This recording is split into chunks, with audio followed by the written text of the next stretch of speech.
ऐसी हास्य कथा जिसे सुनकर आप लोटपोट हो जाएंगे।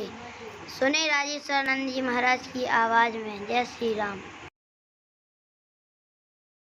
एक आदमी के घर आया मेहमान, दोपहर को भोजन करा दिया, शाम को न कराना चाहे, बड़ा लोभी आदमी।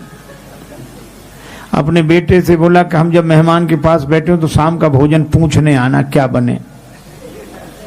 बेटा पूछने आया, मेहमान बगल में।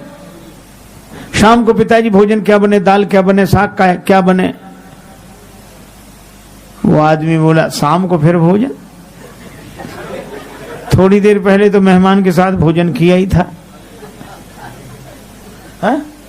शाम को फिर भोजन कर, हम कोई राक्षस हैं? मेहमान से पूछ लो, अब मेहमान भोजन करे तो राक्षस। मेहमान ने भी कह दिया कि नहीं शाम को इच्छा नहीं है।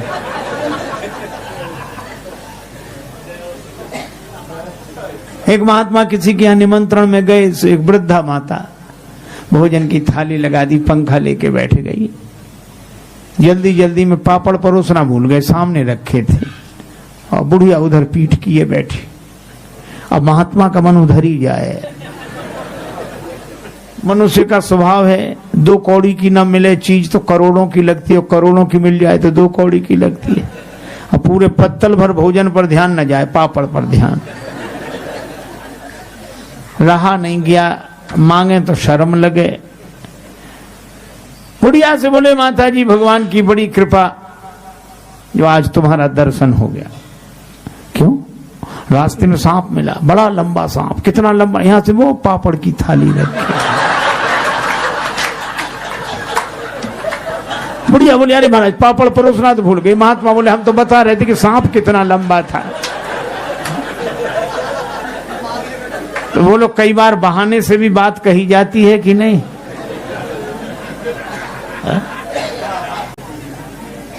लेकिन बहाने सब जगह काम नहीं आते। एक आदमी के घर आया मेहमान, जाए नहीं। पति ने पत्नी से कहा कि मेहमान नहीं जाता, वो और खिलाओ पिलाओ, स्वागत करो, काहे को जाएगा वो। अच्छा का मजाक मत करो। पत्नी बोली, एक उपाय है, बुखार हो, मेहमान हो, जुखाम हो,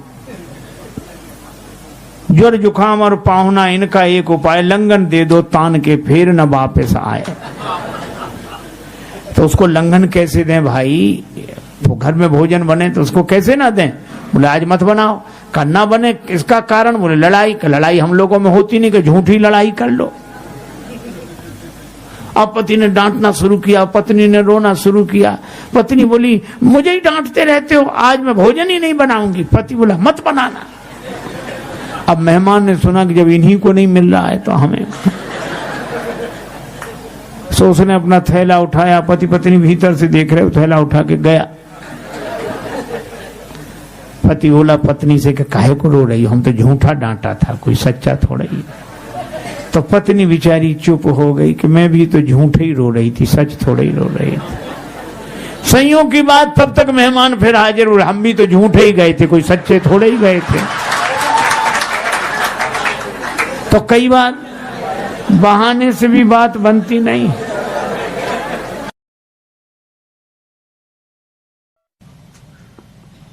हम लोग देखते हैं भगवान के चरण, और मन लगा रहता है अपने चरणों में।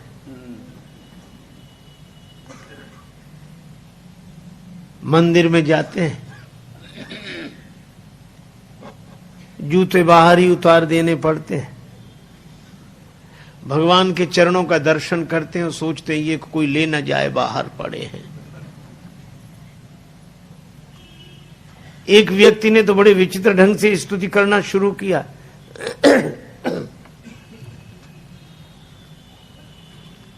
वह स्तुति कर रहा था, त्वमेव माता। इतने में जूतों की याद आ गई। श्लोक चलता रहा, हाथ जुड़े रहे। अब भगवान की ओर देखकर कहता, त्वमेव माता। फिर बाहर दृष्टि डालता, च पिता त्वमेव, त्वमेव बंधु च सखा त्वमेव, त्वमेव विद्या च द्रविणम त्वमेव। और फिर हाथ जोड़, त्वमेव सर्वम मम देव देवा।